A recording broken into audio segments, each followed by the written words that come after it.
Childhood emotional neglect is really common. I've experienced it. I saw it in a lot of my clients individually. I see it now really regularly in my community. And it's actually something that as a society, we don't talk much about. So today, I'm going to talk about how childhood emotional neglect shows up in our lives as adults. But first, what is childhood emotional neglect? As children, we have emotional needs. Some of us didn't have present caregivers at all.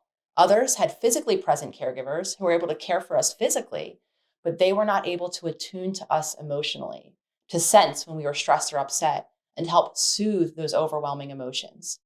To develop a healthy sense of self, we need a parent figure to mirror back our emotions, to comfort or to soothe us, and to ultimately help us learn how to self-soothe. This takes a regulated, patient, supportive parent who understands their own emotions so that they can then help us understand ours. So here are some examples of childhood emotional neglect. You were never asked how you were or what you thought. You were shown little interest in your inner world. Another example, you were regularly dismissed. Maybe you were told it's not a big deal or toughen up. Or maybe you were told to stop feeling what you were feeling entirely. Another example, you weren't shown much affection. You weren't given verbal reassurances. You weren't told I love you. You weren't told you were doing a good job. A final example, you were left alone to deal with stressful or upsetting experiences. Maybe after your parents fought, you were just left alone in your room and no one talked about it. They just went on as if everything was normal, leaving you alone with all of that stress and that upset. When we experience childhood emotional neglect, we start to believe that there is something broken or that there is something wrong with us. And it creates dysfunctional patterns, especially in our relationships. So, how does childhood emotional neglect affect you as an adult? One, you have a difficulty understanding what you feel and how to talk about it. Because I experienced childhood emotional neglect, I don't always know what I'm feeling.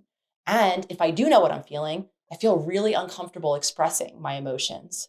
You might also find yourself uncomfortable when anyone else expresses a big emotion because you weren't taught how to cope with emotions or how to be with someone when they're experiencing emotions. Two, you're often highly reactive.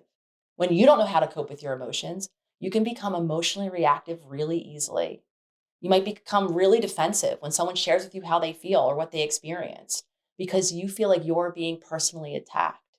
You might end up invalidating what they're sharing, telling them it didn't happen, or maybe deflecting it, talking about the last time they did the same thing to you.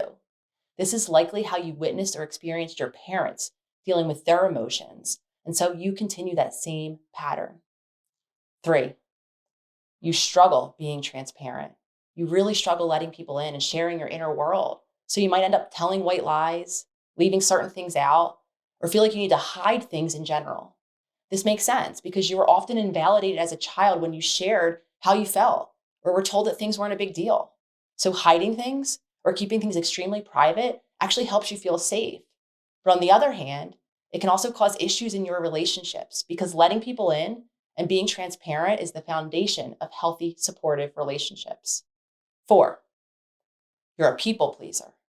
Because you didn't get the love and the support that you needed growing up, you often go into a pleasing role, believing that showing up for others or keeping them happy is the only way to be loved. This shows up in work, in friendships, in romantic relationships, where you continue to betray yourself, often feeling like you're giving a ton and you're not receiving much back. And as a result, you usually end up feeling really resentful. Five, you're attracted to unavailable partners.